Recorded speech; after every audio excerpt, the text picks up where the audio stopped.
ناظرین گرامی السلام علیکم ورحمۃ اللہ وبرکاتہ۔ میں ہوں آپ کا میزبان انصار عزیز ندوی، اور آپ اس وقت سیدھی بات چینل کے خصوصی پروگرام ذکر میرے حبیب کا صلی اللہ علیہ وسلم دیکھ رہے ہیں۔ ناظرین گرامی، آج اس پروگرام کی 161ویں قسط پیش کریں گے۔ گزشتہ ہفتے آپ نے دیکھا تھا اور سنا تھا کہ کس طرح جنگی کارروائیوں کے ساتھ ساتھ عقیدوں اور نظریوں اور کرداروں کی لڑائیاں لڑی جا رہی تھی، اور کس طرح ایک نئے طرز کے ڈسپلن کے ساتھ مسلمان سپاہی شہادت اور جنت اور رضا الہی اور حیات ابدی کے تصورات لے کر آگے بڑھ رہے تھے، اور یہ اللہ کے مجاہد کس طرح صرف دین، حق اور سچائی کی حمایت میں معرکہ آرا ہو رہے تھے۔ اب ہم یہاں سے آگے بڑھتے ہیں اور دیکھتے ہیں کہ دنیا پرست مخالفین اسلام کا طرز عمل میدان جنگ میں کیسا تھا۔ ناظرین، اسلام کے خلاف کھڑے ہوئے لوگ قتال کے دوران میں نہایت درجے کی وحشیانہ کارروائیاں کرتے تھے۔ مثلا مخالفین کو آگ میں جلانا یا باندھ کر مارنا، ان کے مقتولوں کی لاشوں کی بے حرمتی کرنا، ان کی کھوپڑیوں میں شرابیں پینا، کلیجہ چبانا، عورتوں اور بچوں کو ذبح کرنا، حاملہ عورتوں کے پیٹ پھاڑ دینا۔ لیکن مسلم طاقت ایسی انوکھی فوج تیار کر کے میدان میں لائی جو قتال میں بھی انسانیت کی اخلاقی حدوں کا احترام کرنے والی تھی، جس نے نہ کبھی کسی کو وحشیانہ طریق سے قتل کیا، نہ لاشوں کی بے حرمتی کی، نہ عورتوں اور بچوں پر اپنے تیغ شجاعت کو آزمایا، بلکہ اس پہلو سے اخلاق باختہ مخالفین کی چیرہ دستیوں پر صبر کر کے اپنی طرف سے بہترین نمونہ پیش کیا۔ دوسرے تو قیدیوں کے ساتھ جانوروں کا سا سلوک کرتے تھے، مگر مسلم طاقت نے ان کو اپنے شہریوں کے ساتھ بھائی بھائی بنا کر رکھا۔ دوسرے قول و قرار کر کے پھر جاتے تھے، مگر مسلم طاقت نے نازک ترین مواقع پر ہر نقصان اٹھا کر بھی اپنے عہد کو نبھایا، اور اگر ذمہ اٹھایا تو اس کا حق ادا کر دیا۔ دوسرے مفتوح شہروں میں گھس کر سول آبادی کو ظلم کا نشانہ بناتے تھے، مگر مسلم طاقت نے اپنے سپاہ کو ہمیشہ کے لیے اس بات سے روک دیا کہ گھروں میں گھس کر کسی شہری کو نہ مارا جائے اور نہ کسی کے ذاتی سامان کو قبضے میں لیا جائے، بلکہ دشمن کی سول آبادی سے جبراً رسد تک حاصل کرنا حرام کر دیا گیا۔ دوسروں کے لیے لڑائی ایک دنیوی کارروائی تھی، لیکن مسلم جماعت نے اسے انتہائی بلند عبادت قرار دیا۔ پھر محسن انسانیت صلی اللہ علیہ وسلم کے حکم سے عین میدان جنگ میں بھی دشمن کے سامنے دعوت اسلام پیش کی جاتی تھی۔ 3 راستے مخالف کے لیے کھلے تھے۔ اولاً یا تو اسلام میں آؤ اور بھائی بھائی بن جاؤ، ثانیاً یا سیاسی اطاعت قبول کرو، ثالثاً یا میدان جنگ میں مقابلہ کرو۔ حالانکہ دوسروں کے یہاں ایسی کوئی اصولی دعوت نہیں ہوتی، ان کی طرف سے 2 ہی راستے کھلے ہوتے کہ اپنے آپ کو ہمارے حوالے کر دو یا میدان جنگ میں آ جاؤ۔ 2 قوتوں کا یہ عظیم الشان فرق میدان جنگ کی اسکرین پر کتنا نمایاں ہو جاتا ہوگا، اور اس فرق سے آگاہ ہو کر سارا عرب متاثر ہوتا ہوگا۔ یعنی مدینے کی اسلامی قوت کا ایک طرف تیزی سے نشو و نما پانا، دوسری طرف اپنے کردار سے اپنے نظریے کی صداقت اور بالاتری کو ثابت کرنا، یہ 2 گنا اثرات تھے جو جنگی کارروائیوں کے ذریعے عرب کی رائے عام پر برابر پڑتے رہے۔ ان اثرات نے جوں جوں دعوت حق کے لیے راستہ صاف کیا، لوگ اسلام سے وابستہ ہوتے گئے۔ یہ اثرات صلح حدیبیہ کے بعد خاصی نمایاں ہو گئے تھے، اس لیے اس دور میں عوام تیزی سے اسلام کی طرف بڑھے۔ پھر فتح مکہ کے بعد یہ اثرات پوری طرح غالب ہو گئے، اس لیے پورے کا پورا عرب بیک دم اصلاحی تحریک کے سائے رحمت میں آ گیا۔ ان دونوں ادوار میں عوام نے جس تیزی سے اپنے آپ کو اسلام کے حوالے کیا ہے، اسے دیکھ کر یہ حقیقت سمجھ میں آتی ہے کہ قریش کی قیادت عوام کے راستے میں کتنی بڑی رکاوٹ تھی، اور اس رکاوٹ کے ہٹتے ہی ذہنی انقلاب رونما ہو گیا۔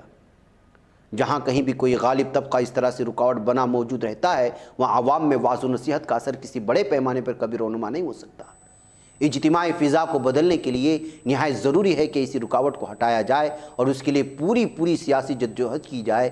اسلامی دعوت کی تکمیل سیاسی جدوجہد کی تکمیل ہی پر منحصر ہے۔ پھر جو علاقے متعلقہ قبائل کے اسلام لانے، معاہدانہ تعلقات قائم کرنے یا سیاسی اطاعت قبول کرنے سے مدینے کی اسلامی حکومت کے زیر نگی آئے تھے، ان کو یوں ہی چھوڑ نہیں دیا گیا کہ وہ جس حال میں پڑے رہیں اور جو بھی خیالات و کردار ان میں رائج ہوتے رہیں، بلکہ ان تک دعوت پہنچانے اور ان کی تعلیم و تربیت کرنے کے لیے مؤثر انتظامات کیے جاتے۔ معاملہ صرف اتنا نہ تھا کہ قوت کی لاٹھی گھما کر کسی علاقے کو زیر نگی کیا اور پھر انسانوں کو اندر سے تبدیل کیے بغیر بھیڑ بکریوں کے ریوڑوں کی طرح ہانکتے پھرے۔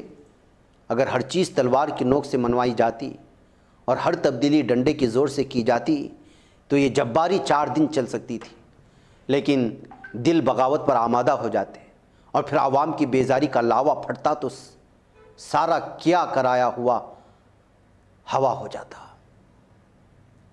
قوت کے استعمال کا جزء اسلام کے کام میں دوسرے ہر نظام کے مقابلے میں انتہائی قلیل تھا، اور دعوت اور تعلیم و تربیت کا عنصر بہت ہی غالب تھا۔ اصولی نظریوں پر قائم ہونے والی حکومتیں اپنے اندر تبلیغی روح رکھتی ہیں، اور ان کی ساری سرگرمیوں میں مقدم ترین مقصود یہ ہوتا ہے کہ عوام کے دل اس اصول اور اعتقاد کو سمجھے اور اخلاص سے قبول کرے جس پر نظام حیات کی اساس قائم ہے۔ ان کے تمام محکموں کو اپنے مخصوص کاموں کے ساتھ ساتھ اس مرکزی فرض کو بھی انجام دینا ہوتا ہے۔ ایسی حکومتیں ہر اس مفید ترین چیز کو مسترد کر دیں گی جو ان کے اساسی نظریے کو نقصان پہنچائے، اور ہر اس نقصان دہ صورت کو بھی اختیار کر لیں گی جو لوگوں کے ذہنوں میں بنیادی اصول کو راسخ کرے۔ ان کے سامنے تمام مصلحتوں میں سے اہم ترین مصلحت یہی ہوتی ہے کہ شہری نئے نظام کی روح کے ساتھ ہم آہنگ ہو جائیں اور ہم آہنگ رہیں، اور اس کے دست و بازو بن کر اپنے اندرونی جذبے سے کرنے کے کام کریں اور مٹانے کی چیزوں کو مٹائیں۔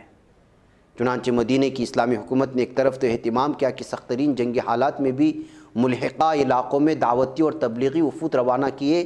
کم از کم 4 مواقع ایسے ہیں کہ جن میں مدینہ سے جانے والے داعیان حق کو شرپسند عناصر نے شہید کر دیا۔ دعوت کی راہ میں انتہائی مظلومی کے ساتھ شہید ہونے والوں کی تعداد کچھ کم نہیں تھی۔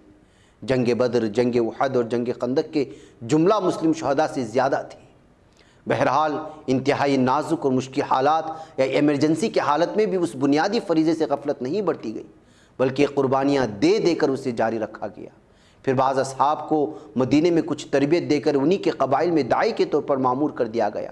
ایسے چند نام جو ہمارے سامنے ہیں، اس میں حضرت طفیل بن عمر دوسی قبیلے دوس کے، اور اس کے علاوہ حضرت عروہ بن مسعود قبیلے ثقیف کے لیے، حضرت عامر بن شہر قبیلے حمدان کے لیے، حضرت زمام بن ثعلبہ قبیلے بنو سعد کے لیے، حضرت منقد بن حبان بحرین کے لیے، اور حضرت سمامہ بن اسال نجد کے لیے، علاوہ ازیں بعض قبائل افراد کی طرف خصوصی اصحاب دعوت کو معمور کر کے روانہ کیا، جیسے حضرت علی رضی اللہ تعالیٰ عنہ کو حمدان، حزیمہ اور مسجح کی طرف، اور حضرت مغیرہ بن شعبہ کو نجران کی طرف، اور حضرت دبر بن نخیس رضی اللہ تعالیٰ عنہ کو ابنائے فارس کی طرف، یعنی فارس کے رؤسا جو یمن میں مقیم ہوئے تھے ان کی طرف بھیجا گیا۔